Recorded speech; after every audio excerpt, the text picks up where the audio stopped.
It's actually late in the day, and just getting to Utah Beach. So I was at Omaha, where I was by the cemetery. One thing I find interesting, I got a close place to park. One thing I just noticed that they got these tractors. There's one here, and then there's one way down there. I'll show it to you guys in a little bit. But it's a very calm beach. Looks like a very even grade. I mean, what? Okay, what are we? 70, 80 years now. So the topography could have changed, but it looks like a pretty gradual grade. I can imagine the landing crafts coming up. I don't know what kind of tank traps or bears would have been here to negotiate. I could tell you from where the museum and memorial is, which is right there. Actually, on the approach to that, to my drive to this little access area that I came down, this little access area that is potted like Point to Hawk, where you see all the where the artillery. There might have even been some bombs from some planes flying overhead too, but it was potted. Okay, there's something out here that I'm not aware of, and I may not know what these are.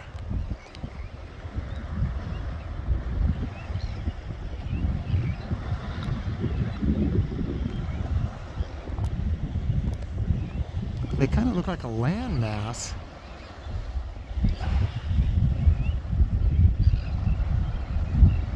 But they might be those makeshift harbors that they were putting in. Oh man, I really can't make that out. If anybody knows what that is, let me know. Right off of Utah Beach. I could probably find out on a map or something. No, I just wanted to come down here. No, I'm not going to pick up any sand or shells or bring any of that stuff back. I'm probably not going to walk much out there because it's going to get all over my shoes. Kind of wondering how much of this, like this house up here on the bluff, I mean, was that here? I mean, just thinking about the guys running up from the water up through the sand. I don't see any gun emplacements. I'm sure they're here somewhere, maybe farther back. Here this looks like a good crater, actually. Unfortunately, the camera's going head to head with the sun, but it looks like that might have been that divot right there might be a remnant of a crater that got hit. One thing about coming out this late, all the tour groups are gone, but this actually looks like a nice beach to come and relax and, you know, spend the afternoon. So I'm gonna get back in the car at this point and drive over to the Museum and Visitor Center. I think that is Point to Hawk.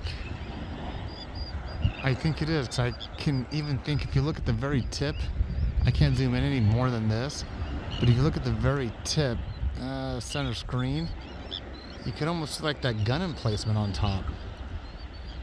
So I'm on Utah Beach looking east.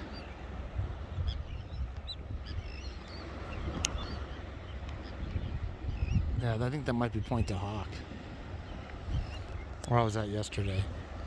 All right, I'm heading over to that. Now, I didn't go to the museum today, but I will be going tomorrow. Look at those flags. Wow. So there's the museum. Another Sherman tank. It's outfitted with a different gun. I'll get closer. There's like that's a hangar. I think they got another I almost said a C-47. Yeah, C-47. And then you got, looks like a anti-aircraft gun there. Yeah, once again, the more I think about it, these things were actually left here, you know, after the war. I'm sure they didn't write the United States saying, hey, do you have any extra things laying around? I'm pretty sure they had plenty of them. This looks like it was actually some kind of bear emplacement of some kind. Yeah, look at this. I'm sure the Germans Had to be from the Germans. Geez, I can barely get in here. Wow. It'd be hard to get somebody in here. Well, that was interesting. See, I think that's a larger gun on this Sherman than it was in the other museum. But you see what happens when you leave things out here for like 70 plus years. It's gonna tend to pick up a little rust. Little can of WD-40, that's all you need. So there's the museum, looks like a monument.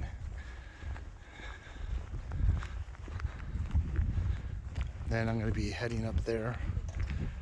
Yeah, I'm just doing a little bit of a recon tonight. So I'm in actually one of the Higgins boats, and what throws me off, I know there was a couple of different landing crafts that were used, but I'm actually in it, and I'm going up the side of it, and for some reason I thought they were a lot higher on the sidewalls. I thought they were bigger than this, but this is a Higgins boat. I just read the memorial thing over there.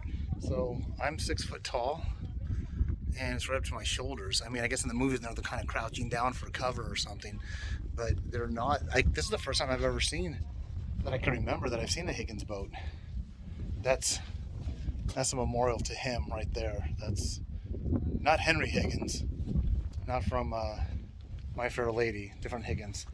And then this is where the driver would be at. So I'll give you a perspective from the driver's. But so here's where the driver is, you know, and he's, I mean, my armpits are above the above the walls. So these weren't very big, and I don't know, I mean, it looks like maybe you can put 20 guys in here if you really stack them in tight. So I'm walking up this overlook. Looks cool with the flags in the wind. Oh, there's a thing to the Navy SEALs over here. Let's see what this says.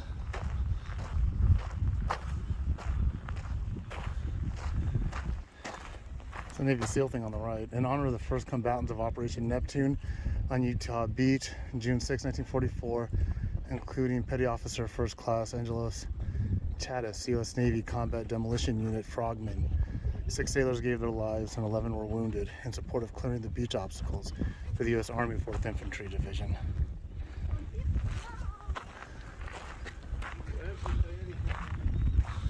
And there's the beach I was on earlier.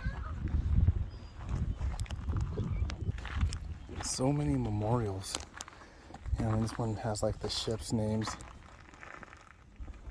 I think these arrows might be pointing towards the direction where those ships were coming in.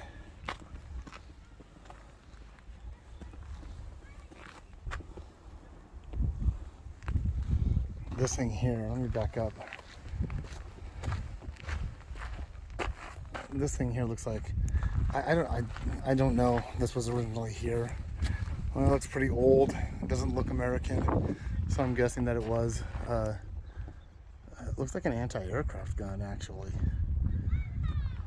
There's probably some sign that's going to let me know. There's a lot of dedication to naval personnel in this area. I kind of don't remember or think of it that much because a lot of them weren't, you know, coming ashore, but had a huge role to play as far as, yeah, these are a little directional, like Berlin. I mean, where were they? Now, thanks for letting me know where Berlin's at. Nevada. I think the Nevada was actually hit at Pearl Harbor when it was able to be resurrected.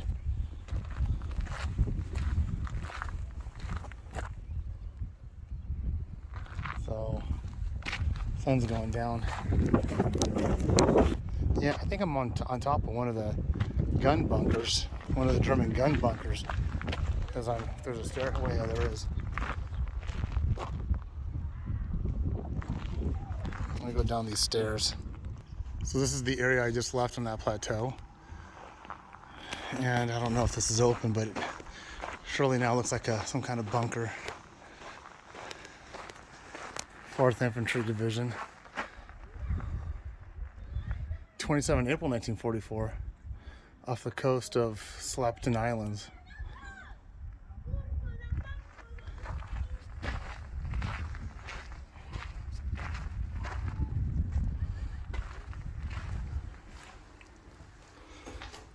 Major General Jimmy Chafee. This would be the entrance to it, so I guess we're not going in there today.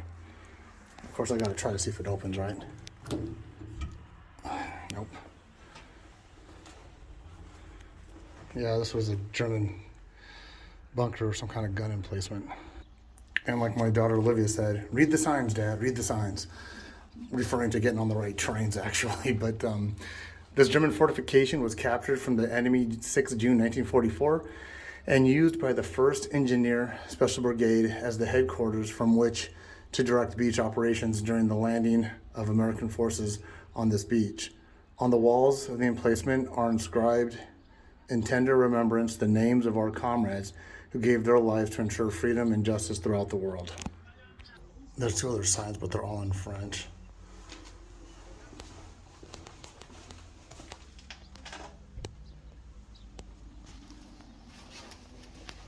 I think this one's important too. It talks about the Coast Guard's role.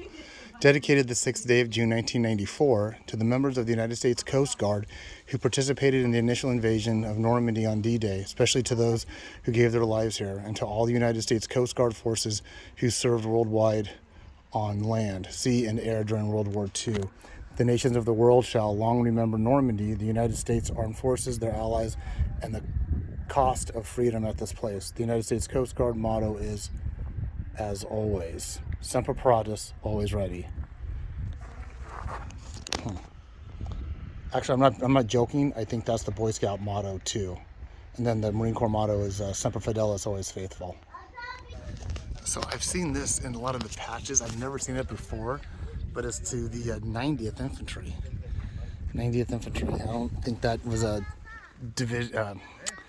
infantry division when I was in the Army back in '87. Utah Beach to Czechoslovakia. The tough hombres combat team, Utah Beach to Czechoslovakia. Oh, so these units went all the way from Utah here, all the way to Czechoslovakia. Wow. From Utah Beach to Czechoslovakia is a long train ride in peacetime. I can't imagine what they had to go through to get there during wartime. I just realized something. You see this long strip of course you see it, you're looking at the video, where these black lines are. This is where all the tour buses are coming tomorrow. I guarantee it, there's no doubt. This is going to be lined with tour buses tomorrow.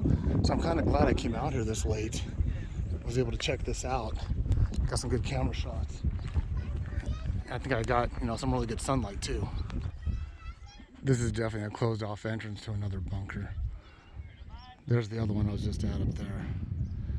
Well, there's no doubt that this was some kind of, maybe a shelter.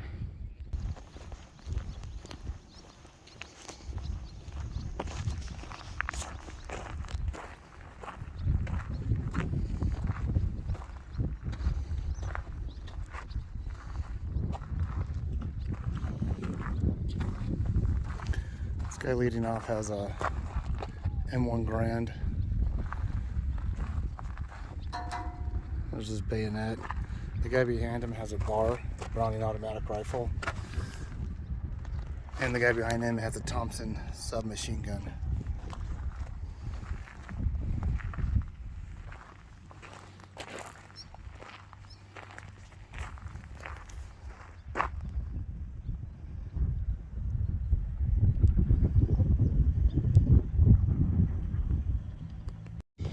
In one of the museums I was in, I did a video, can't remember which now, but in the middle of the exhibit hall, an exhibit room, it showed a cement pillar that had a TIG turret on it.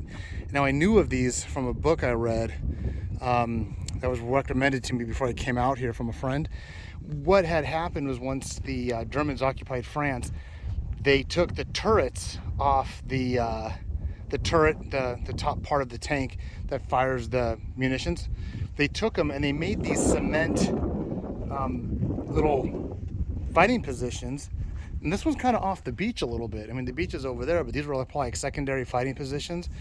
And they mounted the turret on top of these things. So you actually, I guess the tank itself, maneuverability or whatever for the engine work, that this wasn't going to work out, but the Germans repurposed the turret, and they see the metal. So I'm not sure how they traversed it on this. I don't know if it was automatic or manual as far as they turned it. But going back to the 1940s, there would have been a turret sitting on top with the gun facing that way, which is pretty low to the ground. I mean, I'm at knee level. It's at my knee level, so I mean, it was definitely used to take out troops or small vehicles. But this is the first one I've actually seen in place and not on any kind of exhibit. And all this woodwork and stuff, this is all definitely from the war.